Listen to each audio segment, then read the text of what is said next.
No. Hey, how you doing? All right, that's good. No, I'm having a great time. It's all good. It's fine. Oh, man. I just saw Show Dogs 2.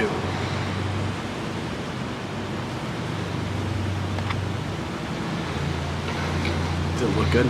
Begin to drift south and eastward. The central and eastern parts of Kansas will very probably be cloudy in the morning, and then western Kansas will begin to get increasing cloudiness by tomorrow afternoon. Today, however, very, very pleasant reading. 73 up in the Goodland area, 72 at Garden City, 70 reported by Dodge City and Liberal, 72 over by the good folks of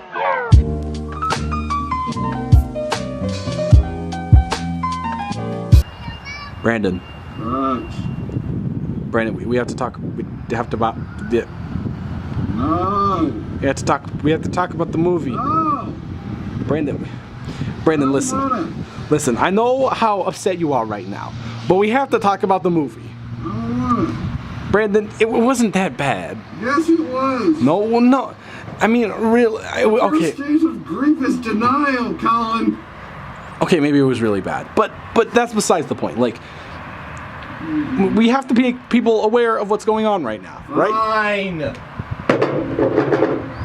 You ready? We're gonna try this again. No. What? You just said fine. I said fine, but I'm not ready. Okay, just let me know when you're ready, and we'll try this again. Let's go. Okay. Okay, so if you're unaware of the director and how this film came to be, this movie was directed by Raja Gosnell, who got his start with movies such as Home Alone 3, then went on to go do such lovely movies as Beverly Hills Chihuahua, Scooby-Doo, and Smurfs. All critically acclaimed movies. Brandon, what are you doing with your hand? You're gonna put this in post, right? Yeah, fine, okay. Anyways, this movie was by far one of the worst, I'd say the magnum fucking opus of all of his movies combined. And it shows in every single little detail. This movie was by far his most fucked up movie by any means. This movie was written by 13 people. That's right, people. 13 other people. This movie means this movie wasn't just creatively purposed. It was shit out by executive movie producers and literally fed to the people as corporate pandering. But always wash your hands. Always wash your hands, dude. And it didn't do exactly very well. Now, this will be Gosnell's fourth talking dog movie, with Scooby-Doo, Scooby-Doo 2, and Beverly Hills Chihuahua in the bank. So that's gotta say something. However, this one fared much less successfully than the other ones, as it only got $6 million at the box office this weekend, which isn't very good, but considering that it was released next to Deadpool, I kinda can understand. But for kids' movies, they usually make over $10 million opening weekend, so that's a little bit of trivia. Also, this movie has come very hard under fire from critics for grooming children to accept sexual abuse. Now, let me explain how this happens. There's a scene in the film where our main character, Max, played by Chris Ludacris Bridges, who at one point in the film literally says, "Man, this is ludicrous," turns to the camera and smiles. Just keep that in mind. This is the type of movie we're dealing with. Now, there's a scene in the film where Max literally has to get his balls checked in order to pass inspection. And when he practices doing this, he can't do it, and he starts biting the trainer, played by Will Arnett. Why did you do this movie, Will Arnett? I don't know. Anyways, this is frustrating. So when it happens in the actual event, where he has to get his balls checked in order to pass inspection, he goes to his happy place, which is a bunch of people saying, "Wow, you're such a good boy, Max. Wow, so interesting. You're my bestest bud." One of the pugs is actually constantly like, "Wow, Max, you're my bestest bud." I love you so much. It's weird. Anyways, so that's under controversy because they are believing that it's grooming children to whenever they're in uncomfortable situations. So it's grooming children to believe that whenever they're in an uncomfortable situation, sexually and all that stuff, just go to your happy place. Everything's okay. So that's why critics are putting this film under fire. And just recently released that Showbox is re-editing this film as they speak to cut out that scene, but it seems like the damage has already been done, as there were only 2 other people in the theater with us for a movie that was released only 5 days ago. Best dad of the year. Best dad of the year.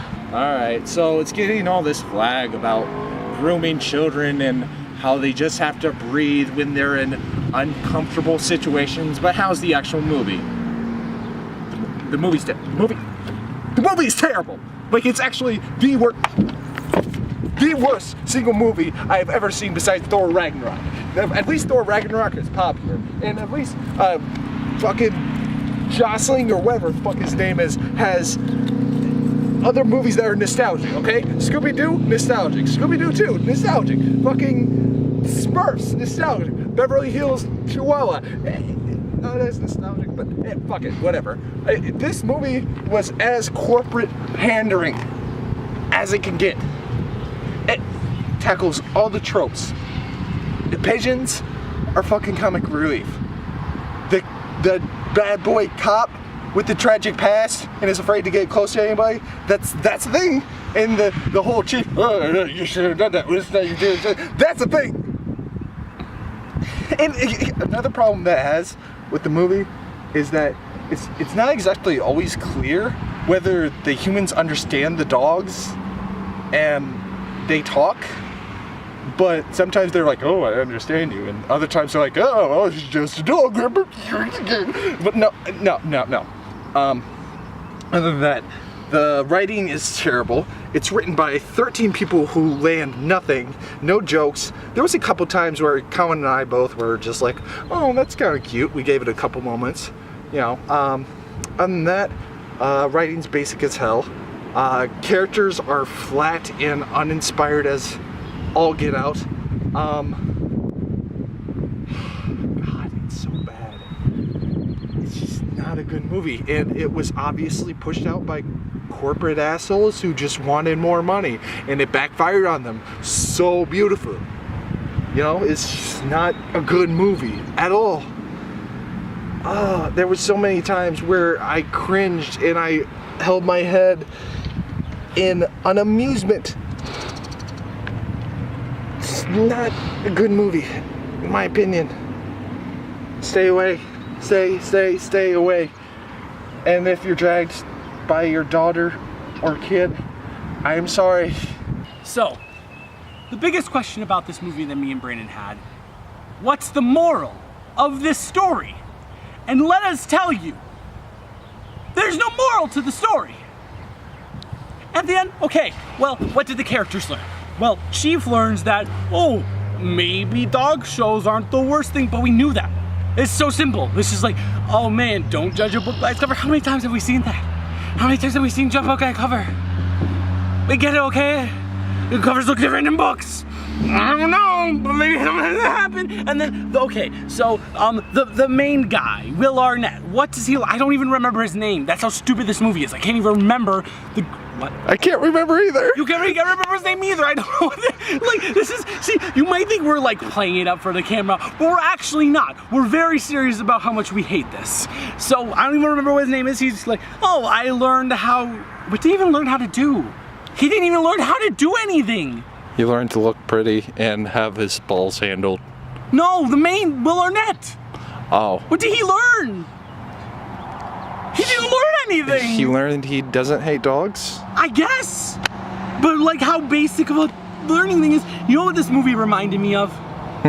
Garfield 2. Oh no. There's no plot. There's no like, oh, it's like the most basic of morals that can ever be had. And basically, if you think about it, no other character has a story arc. The dog, the main. Oh wait, the French dog did. I guess the French dog. Oh, I learned. I learned how to forgive my past owner. And that's about it. The pug is just still a fucking dick rider. And the pigeons don't do anything. The bad guy gets eaten by a tiger. he doesn't even get eaten. Tiger. He gets But he has a scratched. He's permanently disfigured. There's no coming back from that. So what did we learn from this film overall? This movie makes me depressed. Nothing! This movie makes me depressed. And then the other issue is that at the end of the film, we see Max go and find this dog that he was supposed to be breeding with, who's actually another internal spy, because internal spies are everywhere for some reason, right? So that happens, and we get set up for a sequel, which is the worst thing they'll ever sequel thing, especially in kids' films, because you know that they're going to make enough money to do it again. It's just awful. Don't do it. Alright, if we had to rate this movie overall, me personally, I'd give it a 1 out of 10. Not exactly a movie you want to take your kids to, especially if it's mindless and dumb. But, hey, this has been Cab Creations, and don't forget to stay safe and take a can. Alright, what are we doing now? What are we doing next? I don't know. We're at Celebration. I thought you think we were just gonna head inside. What are we gonna do? We're gonna go see it again! What?